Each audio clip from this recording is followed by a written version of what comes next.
for the perfect dining spot before or after your date night at the movies. Sounds fun. One restaurant perfect for dinner and a movie. Minnecis at the Crossing. Owner Rob Meister joining us in the ciKitchen today, cooking a couple of classic Italian favorites. What is iconic about Italian food, Rob? What do you like the best?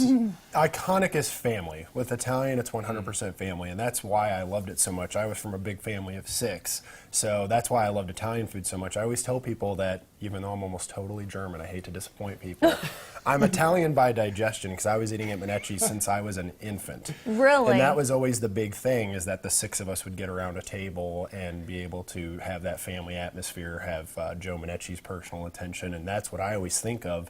And that's why I like it so much, is because I always think of family and that everything's meant to be shared, everything's meant to be split. It's supposed to be very big portions, which is what Minnecis is. Right. Okay, so it looks like we've got some fresh veggies in the pan there. So what are we going to be making today? I've got our chicken saltimbocca, which is one of our most popular dishes. It's a 35-year recipe currently, but it's actually a family recipe that goes over 100 years old. Wow, cool. So it's one of the more popular ones, and it'll be in the oven. It'll probably be right at the end for us. Okay. The chicken cannelloni is my other dish that will just take a few minutes in the oven, but the one that I wanted to make for you right away is our bruschetta, which we make. And so I've got garlic toast that I can pull right out of here, and I'll be able to assemble it for you guys to try.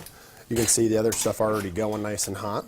I mean, if we must. We need to Rob. talk to our other If we cooks must. that we're getting spoiled now with Rob. We don't actually have to do any work. Well, one of these times what I'll just do is I'll just have a cooking segment where it's all you guys. That's it. I just step back and I just make you do everything. Works for me. What? Yes, good. We'll put Heather to work. That sounds perfect. Well, I think I misunderstood. I think so. Too late.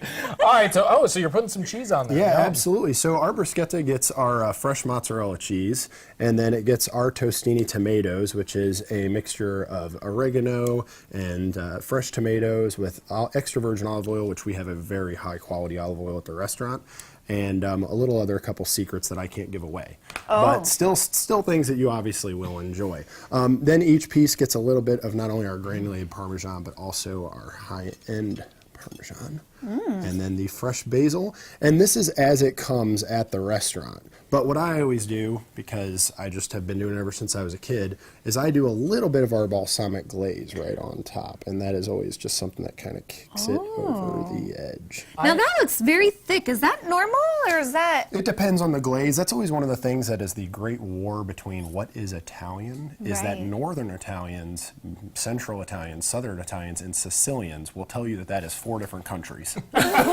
So, fair enough, with all their own food traditions. So I have full-blown Italians that'll come in, and based off of the words they say or how they prefer their dish to be cooked, I know where they're from. Just based off how they, because they'll say, shouldn't this have blank? And I'll say it can, but this is Sicilian, so it's not exactly the same as Northern Italian or even Southern Italian. Tricky. Nice. Yeah. Gosh, I guess people can be that picky. I guess you run into that in the restaurant. You know what? It's one of my favorite parts. I love it when a customer says, I'm very picky, and I'm like, great. Just don't even look at the menu. What is it that sounds good to you? And they will say something, well, my grandma used to make this, this, and this. And I'm like, oh, that's our primavera, but I just need to switch a couple ingredients out. And my chefs will always cook those dishes up. Cool. That's impressive. So not only does it work for picky customers, but a lot of people now have dietary needs. They have to be gluten-free, which we have a gluten-free menu.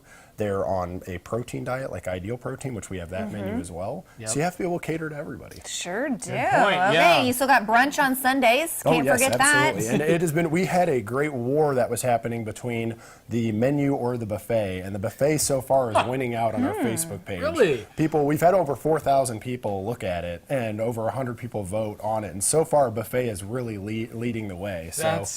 That's amazing, because your menu's so good. So can people still vote? Yes, they can, and it's basically just that, either you're getting the value of a plate or you're getting the variety of a buffet.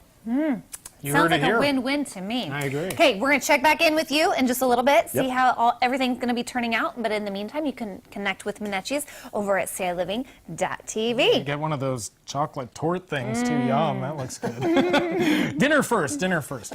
Ahead, how farming